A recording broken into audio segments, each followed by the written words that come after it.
말씀의 제목은 성도에게 필요한 태도 분명함입니다. 성도에게 필요한 태도 분명함이라는 제목을 가지고 잠시 여호수아 22장의 말씀을 나누도록 하겠습니다.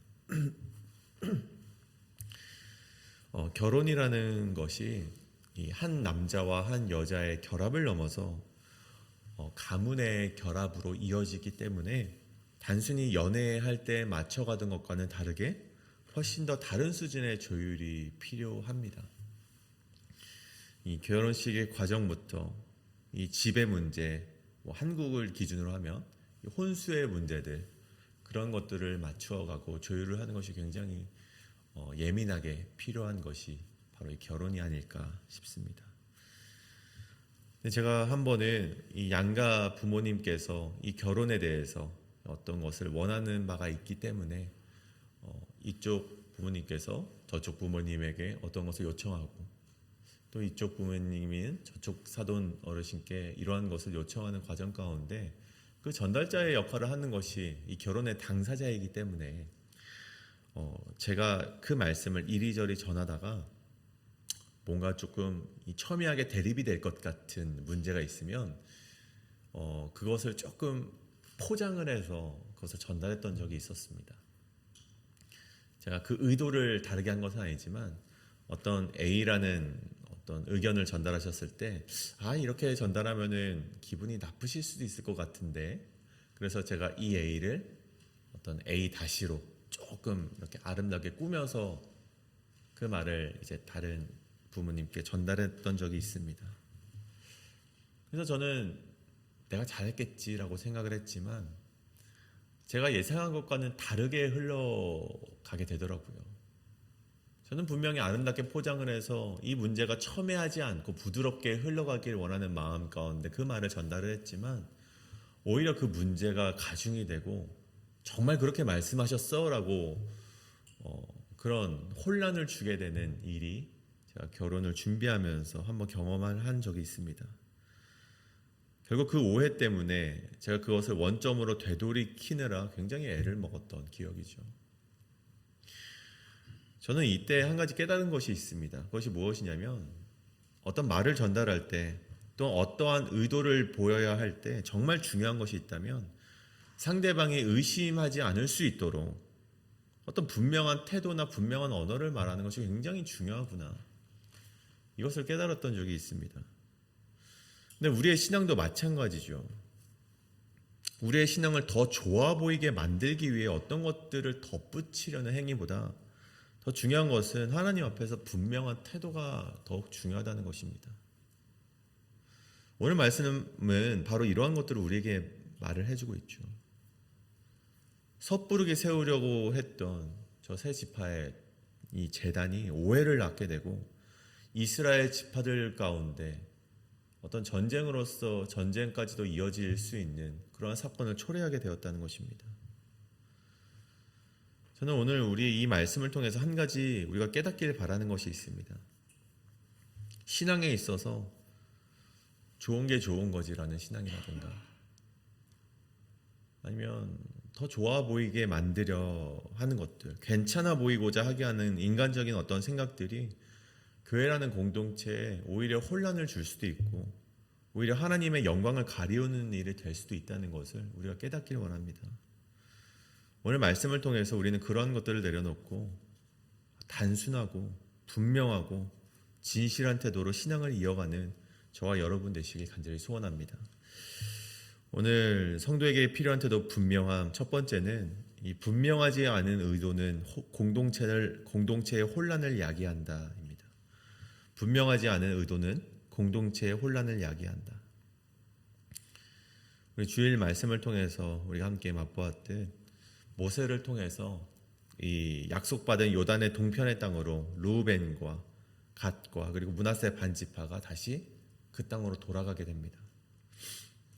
그리고 요단강에 이르렀을 때 이 재판은요, 오늘 말씀에 보면 단을 쌓았다, 제단을 쌓았다라고 기록이 되어 있죠. 이 단의 의미는요, 오늘 우리가 읽지 않았지만 24절 하반절부터 그 의미가 분명하게 나오고 있습니다. 근데 오늘 그 말씀이 우리가 묵상한 것이 아니기 때문에 그러한 의미를 제외하고서라도 생각해 보건대 아마도 이 세 지파에게는요 어떠한 감정들이 물밀듯 밀려왔던 것 같습니다. 아마 제가 언젠가 이 교회를 떠나게 될 텐데 아마 그때 이 교회를 떠나면서 뒤돌아봤을 때 한번 생각이 나겠죠. 야, 내가 스프링롤 속을 만든 것이 이만큼 되겠지라고 뭐 물밀듯이 생각이 났던 것처럼 아마도 이 세 지파가 이제는 이 요단의 서편의 땅을 떠나게 되면서 되돌아보건대 아마 그런 감정들이 물밀려 왔던 것 같아요. 7년 전에 가족들을 요단 동편에 놔두고 모세와의 약속을 했기 때문에 내가 선봉해서 전쟁을 앞서서 우리 지파가 나서겠습니다라고 약속을 했기 때문에 그래서 그런 전쟁의 시간들 그리고 하나님이 승리하게 하셨던 그 전투의 그런 시간들 그런 것들을 끝마치고 이제는 요단의 서편을 떠나야 되는데 아마 그러한 감정들이 정말 추억과 회상으로서 그들에게 주어졌던 것이죠. 그래서 그들은요 이 모든 것들을 그냥 추억으로 남기기가 싫었던 것 같아요. 그래서 이 요단강 근처에다가 아주 높은 단을 쌓습니다.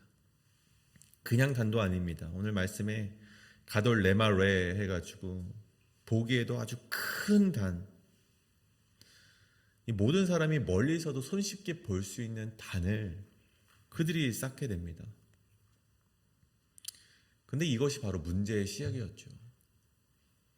이 단이 큰 것도 문제였지만 더 큰 문제는 이 단이라고 하는 것이 우리 지금 성막이 실로에 있지 않습니까? 그 실로 안에 들어있는 그 번제단과 아주 동일하게 생겼다는 것입니다. 그래서 누가 봐도 이거 신을 섬기기 위한 제물을 바치기 위한 번제단으로서 오해하기에 참 좋은 그 모양으로 단을 그들이 쌓았다는 것입니다. 실제로는 이 세 지파가 이 단을 세운 목적이 그런 목적이 아니었음에도 불구하고 결국 이 단을 세우게 되었고 결국 이를 알게 된 요단 서편의 10개의 지파는 굉장히 큰 혼란을 가지게 되었다는 것입니다. 한 두 가지로 왜 혼란이 되었는가 우리가 살펴보자면 첫 번째는 저들이 이것을 보았을 때 아니 이것이 하나님을 섬기는 단인가 아니면 우상을 섬기는 단인가 첫 번째로 그런 혼란이 있었을 것이죠. 두 번째로는 하나님을 섬기는 단이라고 할지라도 이 신명기 12장에서 모세는요 아무 곳에나 번제를 드리지 말고 택하실 그곳에서만 번제를 드리라고 명령을 했는데 왜 저 세 지파는 요단강에 갑자기 단을 세워서 어떤 의도도 알지 못하는 저런 망측한 일을 하게 되었는가. 그런 혼란을 그들은 가지게 되었고 12절에 보면 그들과 전쟁을 하려는 그런 모습을 가지게 되었다는 것입니다. 다시 말해서 불분명한 저들의 의도 때문에 이 지파끼리 오해가 생겨서 이 전쟁을 다시금 초래하게 되었다는 그런 사건이 바로 오늘의 말씀의 사건이죠. 저는 이러한 문제가 오늘날 우리에게도 똑같이 이어진다라고 말씀드리고 싶습니다. 아니 더 심해졌죠. 오늘날 교회에서는 더더욱 조심해야 될 문제입니다. 왜냐하면 현대교회에서는요 너무나도 다양한 신앙의 방식이 있기 때문입니다. 1917년 종교개혁 이후에 개혁된 교회는 계속해서 개혁된다라는 슬로건을 가지고 우리는 계속해서 개혁된 교회로서 우리가 나아가고 있지 않습니까? 그래서 교회마다 우리 교회뿐만이 아니라 다른 교회마다 심지어 같은 교단의 교회라 할지라도 예배 방식이 모두 다 다릅니다. 어떤 교회에서는 예배 순서를 이렇게 진행이 되고 어떤 교회에서는 예배 중간에 사도신경을 빼기도 하고 또 어떤 교회는 또 이렇게 예배를 드리고 저 교회는 저렇게 예배를 드리고 예배 형식이 너무나도 다양해지고 예배를 운영해가는 방식이 너무나도 다양해졌습니다. 심지어는 어떤 신학적 해석을 강조하기도 하고 어떤 교회는요 그런 신학적 해석을 하면은 이단이라고 정죄하는 일까지 벌어지고 있는 것이 현대의 교회의 모습이죠. 그래서 단순히 어떤 이가 나에게는 이렇게 하는 것이 신앙의 표현이야 라고 하면서 그것을 주장하며 나온다면 그런 본질에서 벗어난 요소들에만 집중한다면 오히려 사람들에게는 저게 무슨 신앙일까라고 하는 그 불분명한 의도의 신앙 때문에 의혹이 생기고 혼란을 주며 중국에는 교회라는 공동체의 분열을 초래할 수 있는 문제로 이어질 수 있다는 것입니다. 좋은 의도라 할지라도 그것이 공동체에게 혼란을 야기하는 것이라면 우리는 멈춰 서야만 한다는 것입니다. 우리 교회에서는요, 그럴싸한 이유를 대면서 이것이 신앙이다라고 합리화하는 일이 있어서는 안 된다는 것이죠. 우리의 신앙이 정말 그렇진 않은가 우리가 스스로 점검해 보길 원합니다. 기도할 때는 분명하게 기도를 해야 되고 찬양할 때는 분명히 찬양만 해야 되고 어떠한 선교적인 우리가 어떠한 일을 할 때는 분명히 그러한 의도를 가지고 일을 해야 됩니다. 좋은 것이 좋은 것이라고 우리가 그럴싸한 이유를 갖다 댄다면 그것은 불분명한 의도 때문에 그 공동체가 와해될 수 있음을 우리가 기억하시며 우리 모두가 스스로 점검하실 수 있는 신앙으로 나아가길 간절히 소원합니다. 이것이 바로 첫 번째, 분명하지 않은 의도는 공동체의 혼란을 야기한다는 것입니다. 두 번째는 성도에게 필요한 태도, 분명함은 혼란을 주는 문제에 분명한 태도로 나아가야 된다는 것입니다. 만약 우리에게 혼란을 주는 문제가 있다면 분명한 태도로 나아가야 된다는 것이죠. 그렇게 큰 단을 쌓은 저들에게 열지파는 아까 말씀드렸듯 분노를 하게 되었다고 12절에 기록이 되어 있습니다. 이스라엘 자손이 이를 듣자 곧 이스라엘 자손이 온 회중이 실로에 모여서 그들과 싸우러 가려 하니라. 오해를 사는 행동이 이들의 전쟁도 각오하는 모습으로 이어지게 된 것이죠. 그런데 이 말씀을 보면 단 3절 가운데 일어난 일입니다. 길게 이어지지도 않아요. 단 10절에서부터 12절까지의 말씀입니다. 10절과 12절까지는 단을 세우는 이야기로 이어졌고 12절에는 그 사실을 알고 분노했던 10개의 지파의 이야기로 이어져 있죠. 그래서 우리가 오늘 이 말씀을 보면 이스라엘 10지파가 굉장히 성급하다. 아니 물어보면 되는 것을 아니 그렇게 성급하게 무슨 전투를 하려고 하느냐라고 생각해 볼 수 있겠지만 이 종교개혁자 칼빈은요 이 본문을 보면서 이러한 기록을 남겼습니다. 성급한 판단은 경계해야 되며 충분한 확인 없이 형제들을 정죄하는 것은 굉장히 위험한 일이지만 이스라엘 공동체가 하나님 앞에서 순수한 신앙을 지키고자 했던 의로운 분노는 정당한 것이다. 예배의 순수성을 지키는 것은 언제라도 중요하며 잘못된 방식으로 드려지는 예배는 결국 하나님을 모독하는 행위로 이어질 수 있다. 이 말이 무엇인가? 결과적으로 내일 함께 나눌 말씀 가운데 10개의 지파가 오해를 한 것이 맞지만 그럼에도 불구하고 그들의 분노는 충분히 정당한 이유가 된다는 것입니다. 저들이 단을 세웠을 때 곧바로 분노를 한 것이 정당하다는 것이죠. 왜요? 그것이 하나님 앞에서 순수한 신앙을 지키고자 하는 것이기 때문이었다는 것입니다. 제단은 택하신 곳에만 세워져야 하고 이를 어긴 자는 가차없이 진멸하라는 모세의 율법을 그들은 마음속에 못이 박히도록 그들이 간직하고 있었기 때문이라는 것이죠. 그들에게 하나님의 제단은요 순결하게 보존되어야만 하는 것이었습니다. 이곳에만 있어야 되는 것이고 저곳에는 없어야 되는 것이 바로 하나님의 제단이었습니다. 그런데 제단과 비슷한 모형을 저들이 만들었기 때문에 분노를 하는 것이 당연했고 누가 보아도 그렇게 행동해야만 하는 행동이 바로 이 분노였다는 것입니다. 물론 다행히도 곧바로 전쟁으로 이루어지지 않습니다. 신명기 13장 14절에 보면 너는 자세히 묻고 살펴보아서 이런 가증한 일이 너희 가운데 있다는 것이 확실한 사실로 드러나면 진멸하라라고 기록이 되어 있습니다. 하나님께서도 혹 어떠한 의도가 있을지 한번 물어보라고는 하나님께서 말씀하셨기 때문에 이들도 곧바로 전쟁은 하지 않고 그들에게 물어는 봅니다. 그에 따라 이 비느하스 제사장을 선별하여서 확인하는 절차를 가지게 되죠. 그렇다고 해서 봐주는 것이 아닙니다. 아주 단호한 태도로 비느하스가 그들에게 다가섰고 단호하게 그들을 말합니다. 16절에 보시면 너희가 어찌하여 너희를 위하여 제단을 쌓아 너희가 오늘 여호와께 거역하고자 하느냐. 이 시딤에 있을 때 미디안의 여인의 유혹을 받고 바알을 숭배하여서 24,000명의 사람이 심판을 당하지 않습니까?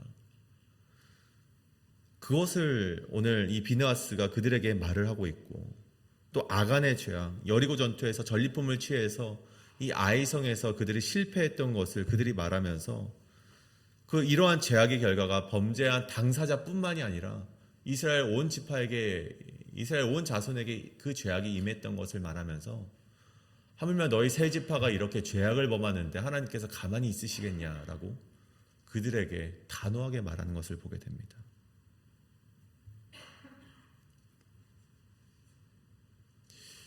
저는 오늘날 우리도 이러한 태도로서 우리 교회를 이루어가길 간절히 소원합니다.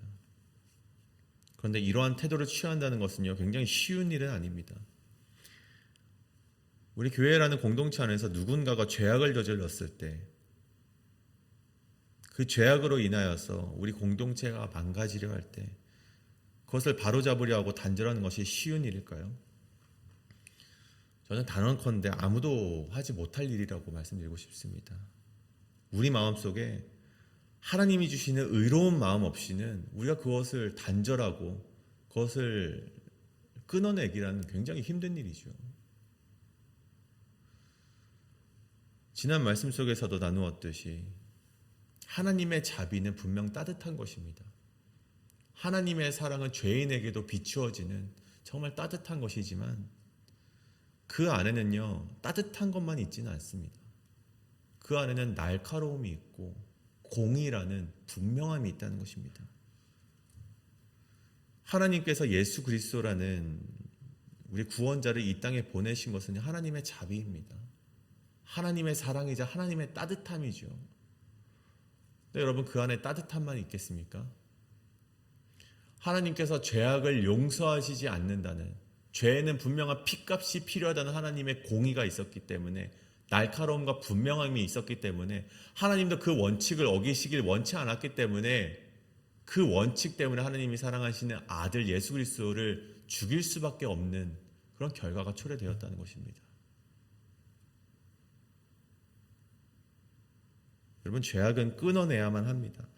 우리의 본성은 악하기 때문에 우리는 그 죄악을 한 번에 끊어낼 수 없기 때문에 끊어내는 연습을 해야 되고 훈련이 필요하다는 것입니다. 아, 너희가 단을 쌓았구나. 그럴 만한 이유가 있었겠지. 그래, 근데 너희 거기서 예배 드리지 않을 거지? 예배 드리면 안 돼? 라고 따뜻하게 말했다면 여러분, 그것은 또 다른 죄악으로 연결될 수 있었다는 것입니다. 사랑하는 여러분, 저는 우리의 신앙이 분명해지길 원합니다. 애매모호한 신앙도 이도저도 아닌 신앙이 아니라 분명한 의도와 분명한 태도를 가지고 우리가 죄악에 당당하게 서서 하나님을 섬기며 그러한 태도로서 신앙생활을 해나가시는 우리 모두가 되길 간절히 소원합니다. 그것을 통하여서 이 공동체를 지켜내고 하나님이 보시기에 오직 구원의 한 길로만 걸어가는 우리 교회가 되어서 하나님의 기쁨이 되고 하나님의 자랑이 되는 우리 회의필 한인장로교회가 되기를 간절히 소원합니다. 이 시간 함께 기도하실 때 하나님, 우리가 인간적인 첨가물이 아닌 하나님 앞에서 분명하고 단순한 태도로서 하나님을 섬기며 나아가는 우리 모든 신앙인이 되게 하여 주시옵소서라고 이 시간 함께 기도하며 나아가시겠습니다. 함께 기도하겠습니다.